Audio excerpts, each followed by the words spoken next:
बताया होगा पहले स्पीकर्स ने।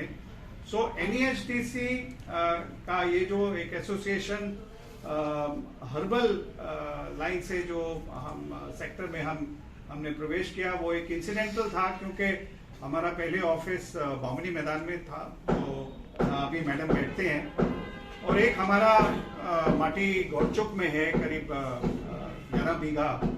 तो हम लोग वहां पर हमने डिसाइड किया कि हम उसको कॉर्पोरेट ऑफिस को शिफ्ट करेंगे। तो जब इतनी माटी वहां पर है, जमीन थी, तो हमें लगा कि इसको किस तरह से और अच्छी तरह हम प्रयोग कर सकते हैं। सो जब हम ये थोड़ा इसमें जानकारी हासिल कर रहे थे, तो हमारे को मैडम के बारे में किसी ने रिकमेंडेशन दिया कि ये एक स्पेशलिस्ट हैं डॉक्टर फैकिया, और इन्होंने बहुत काम किया है इस फील्ड में, और ये एक अच्छे आपको गाइडेंस दे सकते हैं।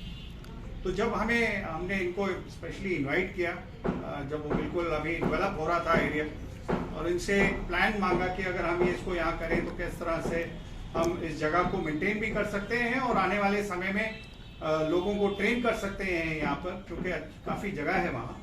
सो एक और ऑल्टरनेटिव सोर्स ऑफ इनकम या लाइवलीहुड भी ये आने वाले समय में लोगों को मिल सकता है, स्पेशली जो यूथ है, जिनको कभी कभी छोटे अमाउंट के लिए नौकरी के लिए लोग अपना उत्तर पूर्व छोड़ के, नॉर्थ ईस्ट छोड़ के, असम छोड़ के बाहर चले जाते हैं, गुड़गांव, बैंगलोर, चेन्नई, ज़्यादातर सिक्योरिटी गार्ड की नौकरी कर रहे हैं या ऑटो चला रहे हैं।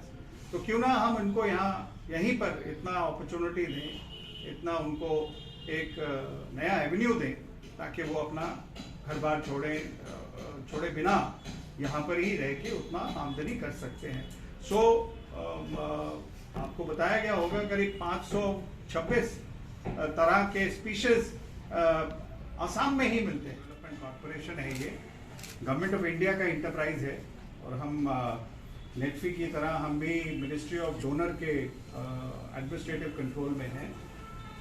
मिनिस्ट्री ऑफ डोनर आप जानते हैं एक सेंट्रल मिनिस्ट्री है, और कॉर्पोरेशन बहुत पहले से यहाँ पर है। शिलोंग में इसका रजिस्टर्ड ऑफिस है, कॉर्पोरेट ऑफिस गुवाहाटी में है, और 8 स्टेट्स को हम मदद करते हैं promotion and development of handloom and handicraft sector को, तो जो जिसको सेकेंडरी लाइवलीहुड सेक्टर भी कहा जाता है। तो एग्रीकल्चर के बाद में अगर हम तुलना करते हैं तो मैक्सिमम एम्प्लॉयमेंट रूरल एरिया में हैंडलूम एंड हैंडीक्राफ्ट की तरफ से जाता है। तो अगर आपको कुछ स्टैटिस्टिक्स की तरफ बताना चाहूँ तो 2 मेन इसमें कंपोनेंट हैं। एक जो वीवर हैं, जो बुनकर हैं, जो वीविंग करते हैं, हल पे काम करते हैं, और दूसरा जो हाथ से क्राफ्ट को क्रिएट करते हैं, जिसको हैंडीक्राफ्ट बोलते हैं, ये आर्टिशंस हैं। So as per the last जो सेंसस हुआ था 1920 में, उसके हिसाब से नॉर्थ ईस्ट में 21 लाख से ऊपर वीवर्स हैं, जिसमें, और जिस 21 लाख में असम की अगर हम सिर्फ बात करें तो उसमें 12.5 लाख वीवर्स हैं, जिसमें 85% महिलाएं हैं। सो ये अपने आप में एक बहुत बड़ा गिराव हैंडलूम डेवलपमेंट कॉर्पोरेशन का, जो कि गवर्नमेंट ऑफ इंडिया इंटरप्राइज है, और गुवाहाटी में हमारा कॉर्पोरेट ऑफिस है।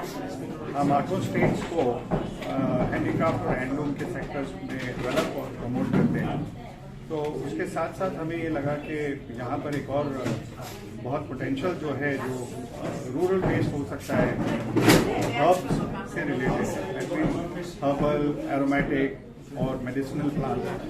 सो क्योंकि हम गांव में जो कारीगर हैं, जो आर्टिशन हैं, उनके साथ जुड़े होते हैं, तो हमें लगा कि ये भी एक अच्छा सेक्टर हो सकता है, स्पेशली जो यूथ है, जो युवा पीढ़ी है, उनको इस काम के साथ अगर जोड़ें। तो अटेम्प्ट ये है कि इसके बारे में ज़्यादा जानकारी हमें लोगों को बताना है, क्योंकि आपको ये जान के खुशी होगी कि 526 वैरायटी के जो स्पीशीज़ हैं वो असम में ही हैं, एंड पूरे अगर नॉर्थ ईस्ट में कहें तो करीब 1500 से ज़्यादा स्पीशीज़ पाई जाती हैं। तो इसका बहुत पोटेंशियल है। फार्मास्यूटिकल कंपनीज, कॉस्मेटिक कंपनीज, तो इनको ज़रूरत है।